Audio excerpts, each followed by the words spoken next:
नमस्कार, मैं हूं शुभम त्रिपाठी और आप देख रहे हैं सुदर्शन न्यूज। सत्ता के महासंग्राम में आज हम बात करेंगे फूल पर पत्थर की। जी हां, बंगाल में 3 चरणों का चुनाव हो चुका है। 5 चरणों का भी आपको बता दें ये चुनाव पूरा है, जिसमें से भी 2 चरण बाकी हैं। और इन तीनों चरणों में से जो एक बात कॉमन थी वो ये कि तीनों चरणों में हिंसा देखने को मिली। और अब चौथे चरण की ओर जब बंगाल बढ़ रहा है तब भी हिंसा की खबरें आ रही हैं। हावड़ा विधानसभा क्षेत्र में भाजपा नेता और बिहार सरकार में मंत्री शाहनवाज हुसैन की रैली में पत्थरबाजी की गई और इस दौरान उनकी सभा में जोरदार हंगामा हुआ, नारेबाजी हुई। भाजपा ने तृणमूल कांग्रेस के कार्यकर्ताओं पर हमले का आरोप लगाते हुए पुलिस में शिकायत दर्ज करवाई। लेकिन सवाल फिर भी बाकी है कि क्या बंगाल चुनाव बिना हिंसा के नहीं हो सकता है।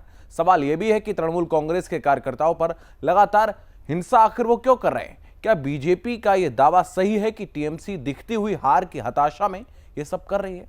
सवाल यह भी है कि क्या बीजेपी इन पत्थरों को वोट में बदलकर बंगाल पर कब्जा कर पाएगी। और इसी पर हम आज चर्चा करेंगे, लेकिन उससे पहले यह रिपोर्ट देखिए।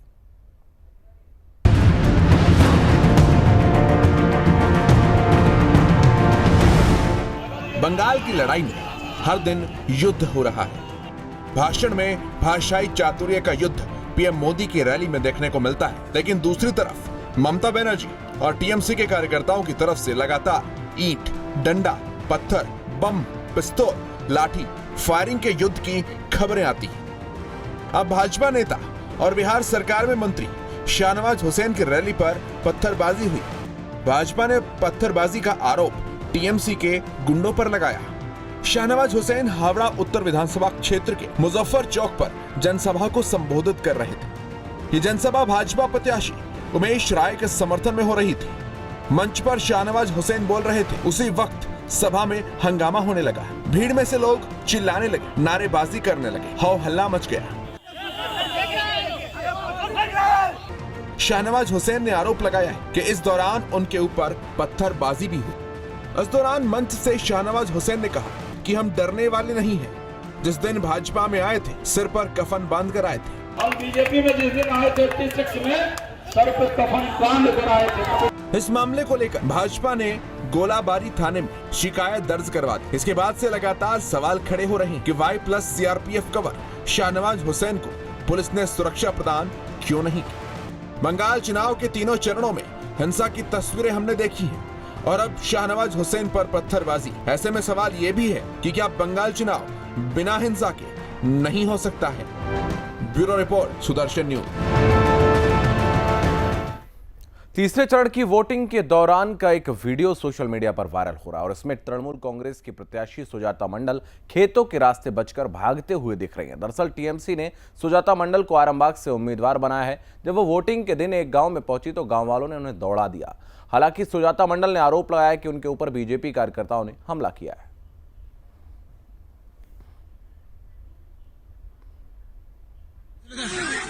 हाथ ভেঙেছে বিজেপি দুটো দল আপনারা দেখতে পাচ্ছেন ভাগ হয়ে গেছে, এদিকে তৃণমূল ও এদিকে বিজেপি।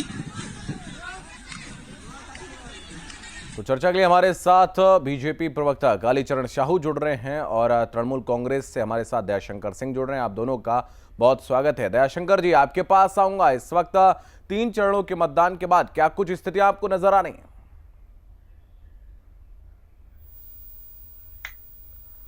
दयाशंकर जी, आवाज मिल रही है आपको? जी जी मिल रही है। स्थिति एकदम स्पष्ट हो चुकी है। हाँ। और तृणमूल कांग्रेस को बंगाल की जनता स्पष्ट बहुमत देने जा रही है, करीब 221+ सीट। और ये चुनावी स्टंट है कि इनकी सभा में टीएमसी के कार्यकर्ता कहां से पहुंचेंगे। कारण ये है कि जो ये लोग आज तक जो देश को गुमराह किए हैं 6-7 वर्षों में, जनता तंग आ गई है महंगाई से, बेरोजगारी से, जो और झूठ से। कई किसान त्रस्त आ गए। अभी देखिए, अभी तो इन लोगों का संभवतः चर्चा चल रहा है 1 लाख सैनिकों को देश में 3-4 सालों में कम करने का। और छटनी तो वही है, बैंकों को मर्ज कर रहे हैं, संस्थानों को बेच रहे हैं। वो जो कर रहे हैं वो सरकार में। आप अपनी बात करिए ना कि जिस तरीके से शाहनवाज हुसैन ने जो आरोप लगाया है आप पे, जी उस पर आप क्या कहेंगे? वही चीज मैं स्पष्ट कर रहा हूँ कि आखिर इनके साथ ऐसा घटना इनके कार्यकर्ता इनके ऊपर क्यों कर रहे हैं। क्योंकि कार्यकर्ता ठगा हुआ महसूस कर रहे हैं। काफी दिनों से इनकी बातों में आके, जैसे होता है ना, चिकनी चुपड़ी बातों में लोग फंस जाते हैं, और बाद में मालूम चलता है अरे ये तो झूठ नहीं, उसमें वीडियो में तो बोलने वाले स्पष्ट है, वीडियो में स्पष्ट है जो बीजेपी कार्यकर्ता तो जिंदाबाद कर रहे हैं। देखिए वीडियो वो तो जिंदाबाद कर रहे थे, शाहनवाज हुसैन के पक्ष में नारेबाजी कर रहे थे। वो किसके कार्यकर्ता है नहीं है वो जांच का विषय है, लेकिन सुजाता मंडल के साथ जो घटना हुई उनको लोगों ने दौड़ाया था या जो भी किया तो वो तो स्पष्ट है, उस पर भी चर्चा करिए। और किसी के पार्टी में हमारे पार्टी के कार्यकर्ता टीएमसी के कार्यकर्ता क्यों जाएंगे, प्रश्न ये खड़ा होता है।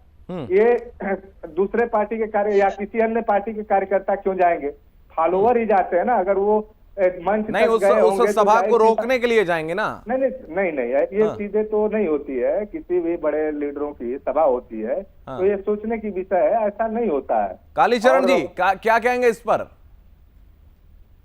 देखिए उनको ये घटना के बारे में मालूम नहीं है। ये एक पथ सभा थी और वहां पर टीएमसी के गुंडे, वो एक मुस्लिम बहुल इलाके में शाहनवाज हुसैन जी की पथ सभा थी और टीएमसी के गुंडे उस सभा में वापस जाकर अरे भाई 36 रुक जाइए, बोलने दीजिए दयाशंकर जी बोलने दीजिए पहले, उसके बाद मंडल को दौड़ा रहे थे। अरे बोलने दीजिए उसके बाद महिलाओं के ऊपर सिर्फ अत्याचार बोलने दीजिए, पहले बोलने दीजिए। कालीचरण जी हाँ बोलिए। सुजाता मंडल खान जी पहले जाकर एक गांव वाले को मारती है और उसके बाद गांव वाले उसको खदेड़ते हैं। कोई बीजेपी का फ्लैग नहीं था, आपने विजुअल्स दिखाया है, एक भी आदमी बीजेपी का फ्लैग लेकर नहीं था। गांव की महिलाएं, सुजाता मंडल खान वो एक एसटी गांव था, वो एक एससी गांव था, दलितों को जाकर सुजाता मंडल खान ने पहले मारा और फिर उन्हीं दलित महिलाओं ने सुजाता मंडल खान को पीछा करके उनको दौड़ाया और खेतों में दौड़ाया। फुटेज आपने देखा है, दिखवाया है अपने चैनल में। तो ये जो टीएमसी दलितों पर अत्याचार किया है, 10 साल इन्होंने दलितों पर अत्याचार किया। इनके कैबिनेट में एक भी दलित मंत्री नहीं है, इनके कैबिनेट में एक भी एसटी मंत्री नहीं है। पश्चिम बंगाल का 23% दलित है, 5% एसटी है, 28% को कोई रिप्रेजेंटेशन नहीं मिला। और कल सुजाता मंडल खान ने एक दलित पहले एक दलित परिवार में जाकर उनको मारा और फिर पूरे गांव जो दलित गांव है उनको दौड़ा, वो उस पर भी हम चर्चा कर रहे हैं। लेकिन कालीचरण जी, शाहनवाज हुसैन की जनसभा में जिस तरीके से आरोप है बीजेपी का, आपका आरोप है कि तृणमूल कांग्रेस के गुंडे आकर वहां पर पत्थर मार रहे हैं, जैसा कि आपने सुना, खुद शाहनवाज हुसैन कह रहे थे कि इस पत्थरों का जवाब भी दिया जाएगा। तो वो पत्थरों का जवाब कैसे दिया जाएगा? देखिए, पत्थर का जवाब जनता देगी। 2 मई को जब रिजल्ट आएगा तो उनको 50 सीटें भी नहीं मिलेंगी। ऐसी अवस्था है, अभी 90-91 सीटों पर चुनाव हो गई है और 75 सीट हम आराम से जीत रहे हैं। हमारा जो एनालिसिस है, हम टीएमसी का यहाँ पर कोई भी जमानत, कम से कम 200 सीट में जमानत जब्त कर देंगे। यहाँ पर टीएमसी तीसरे नंबर पर आएगी क्योंकि यहाँ पर उनका कोई जमीन नहीं है। वो सभी केसेस में फेलियर रहे हैं और उनका जमानत जब्त होने वाला है। तो दूसरे नंबर पे कौन रहेगा कालीचरण जी? दूसरे नंबर पे कौन रहेगा? दूसरे नंबर पर कोई भी रहे, लेकिन टीएमसी का यहाँ 50 सीटें भी नहीं आएंगी कि आज पश्चिम बंगाल में बीजेपी सरकार बना चुकी है। लड़ाई दूसरे और तीसरे के बीच में है। लड़ाई लेफ्ट और टीएमसी के 2 नंबर के लिए है। अच्छा, ठीक है। दयाशंकर जी वो कह रहे हैं कि बीजेपी सरकार बना चुकी है, पहले नंबर की लड़ाई तो खत्म हो गई, अब दूसरे तीसरे की लड़ाई जो है वो लेफ्ट और टीएमसी कर रही है। देखिए, ये कोबरा के भाई कालिया लग रहे हैं। और रही बात कि ये लोग कोबरा डसता है और कालिया क्या करता है, तो शमशान में भेंट होती है। इस टाइप के लोग जनता को बोलने वाले लोग हैं। हाँ। और इन लोगों को क्या बताया जाए कि ये क्या चर्चा कर रहे हैं, इनको पता है कि नहीं, ये पार्टी के बारे में अपने कुछ जानते हैं कि नहीं, ये कब से जुड़े हैं ये तो हम नहीं बता सकते पार्टी में। अब इनके यहाँ तो ये स्थिति है कि चौथा चरण का चुनाव होने जा रहा है। अभी तक तो हमको लगता है कि 200 संभवतः 200 या 164 लोगों को इन्होंने अभी सीटें दिया है, टिकट दिया है।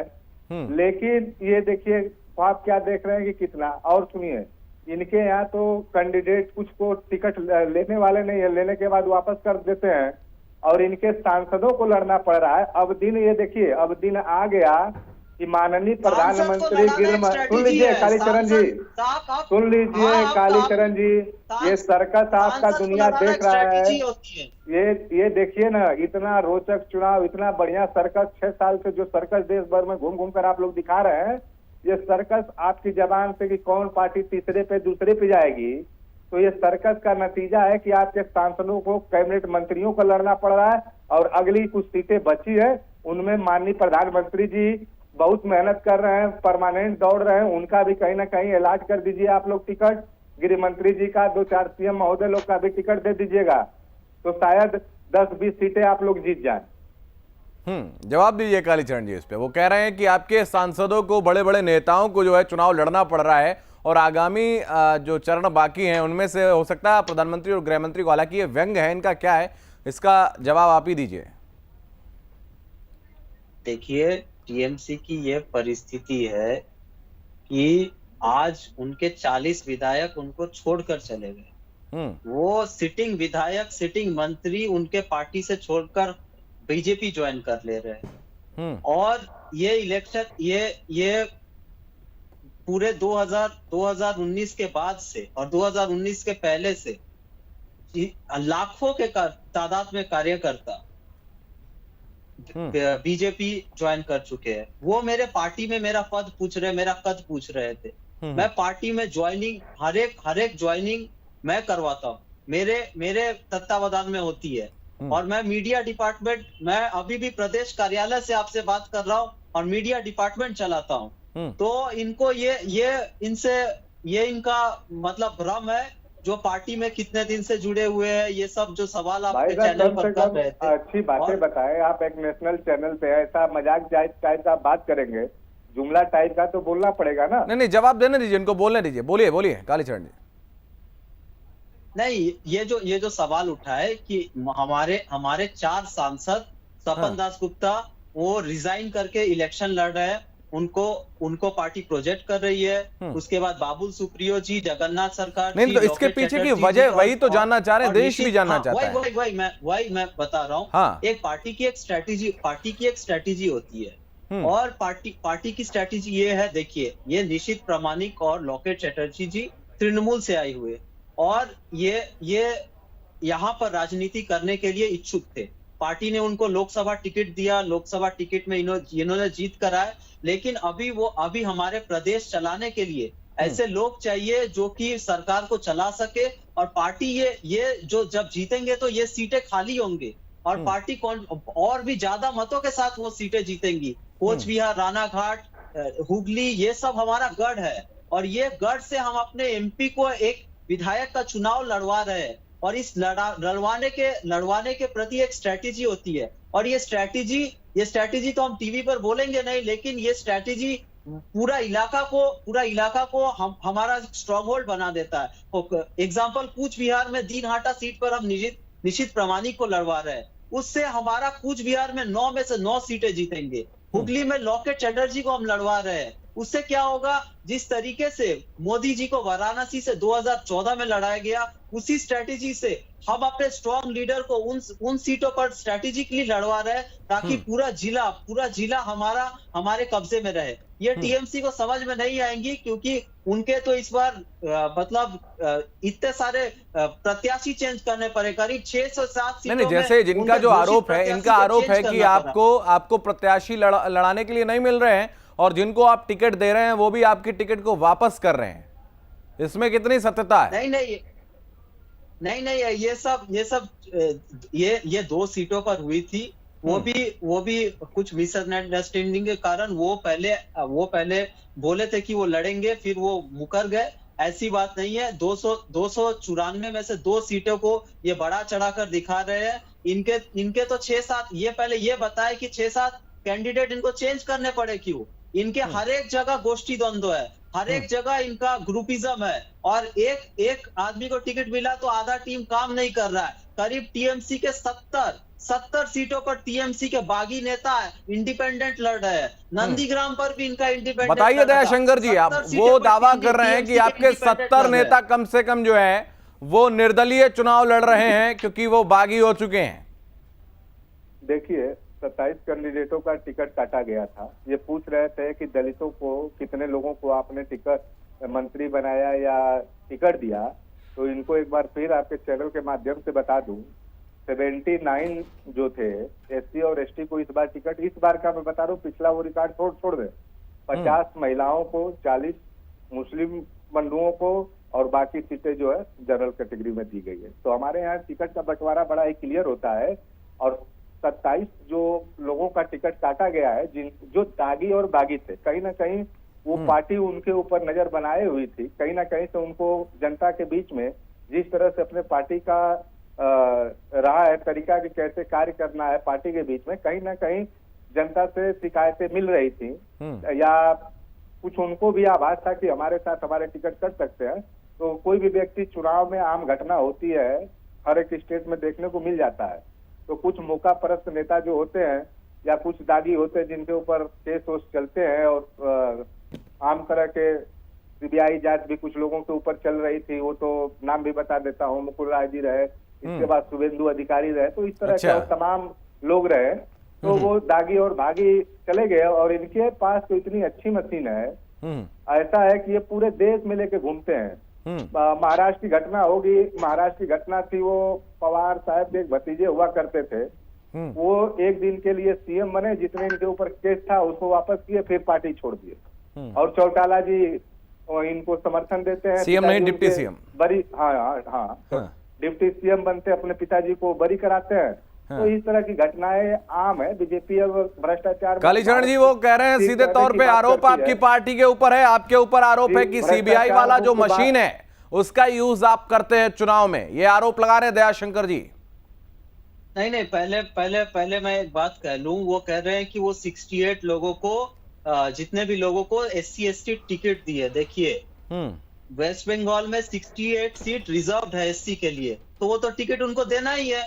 उन्होंने मंत्री किनको बनाया? 68 में से एक भी मंत्री नहीं बनते हैं, ये मैं बता रहा हूँ। वो आप अपने, हमारे पार्टी का ये आंतरिक मामला है, आप अपने पार्टी के बारे में बताइए। मामला नहीं है, हिंदू की बात आप करते हैं, सुनिए, आप हिंदू की बात करते हैं तो मामला नहीं होता है। जब पॉपुलेशन अरे आप तो बनाते हैं ना। नहीं, अगर वो हिंदू की बात करते हैं तो ममता बनर्जी भी तो मुस्लिमों की बात करती है ना, खुलेआम करती है। बात पहले तो ये क्लियर करें, हिंदू में कौन से हिंदू? अब ये तो कभी कहते हैं कि वोट के समय कि हम हिंदू हैं, तो अब हिंदू की बात करते हैं तो ये पहले तो ये क्लियर करें कि कौन से हिंदू।